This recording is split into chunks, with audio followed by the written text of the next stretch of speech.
ये सरकार जो है एक तरह से कहिए कि देश निकाला देना चाहती है, वोटर लिस्ट से हमारा नाम काट करके। पूरे देश से करोड़, बिहार के करोड़ों लोग जो भाजपा के खिलाफ हैं, जिनके मुंह से इन्होंने रोटी छीना है, जिनके हाथ से रोजगार छीना है और जिसके सिर से ये लोग छत छीन रहे हैं बुलडोजर चलाकर, सब लोग इनको बताएंगे, इसलिए ये लोग घबराए हुए हैं। अगर आप वोटर नहीं हैं तो कौन है आप, कहां से आए हैं?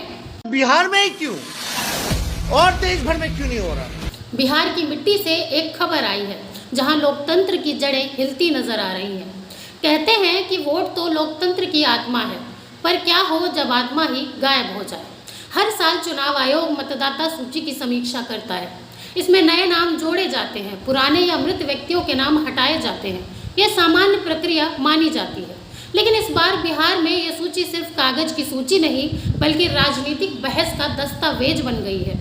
और इस दस्तावेज में जो नाम गायब हैं वो सिर्फ वोटर नहीं, किसी की उम्मीद है, किसी का अधिकार है। बिहार की राजनीति में एक नई खलबली मची है।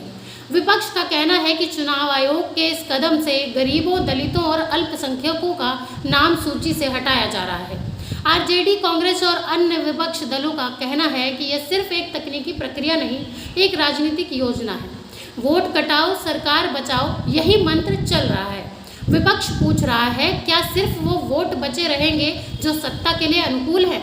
चुनाव आयोग का जवाब है, ये तो हर साल की तरह एक सामान्य प्रक्रिया है। जनसंख्या बढ़ती है, लोग पलायन करते हैं, सूची की अपडेट करना जरूरी होता है। पर जनता पूछ रही है, अगर ये सामान्य है तो विरोध इतना असामान्य क्यों है? 8 करोड़ लोगों का आप डोर टू डोर कैसे जाओगे? आप डॉक्यूमेंट्स ऐसे मांगे जा रहे हैं जो गरीबों के पास है ही नहीं।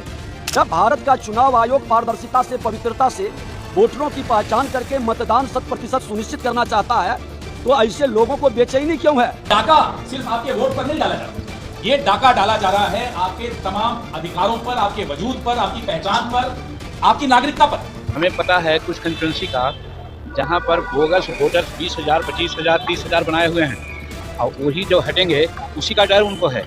अब सवाल ये है, क्या ये सब महज एक गलती है या फिर ये किसी बड़ी चुनावी रणनीति की शुरुआत? क्या सचमुच उन क्षेत्रों से नाम हटाए जा रहे हैं जहां सत्तारूढ़ पार्टी को हार का डर है?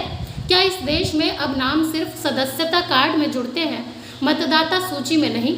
अगर आप बिहार से हैं या देश के किसी भी कोने से, तो एक बार अपनी मतदाता सूची ज़रूर जांचिए, क्योंकि लोकतंत्र का मतलब सिर्फ वोट डालना नहीं, ये जानना भी है कि आप वोटर हैं या नहीं। और अगर आप वोटर नहीं रहे तो आप नागरिक भी नहीं रहे। ये देश अब ऐप से चलेगा या चुनाव से, ये तय करना अभी बाकी है। लेकिन एक बात तय है, अगर हम चुप रहे तो कल चुनाव आयोग भी हमसे कहेगा, आपका नाम सूची में नहीं है, आप तो कभी थे ही नहीं।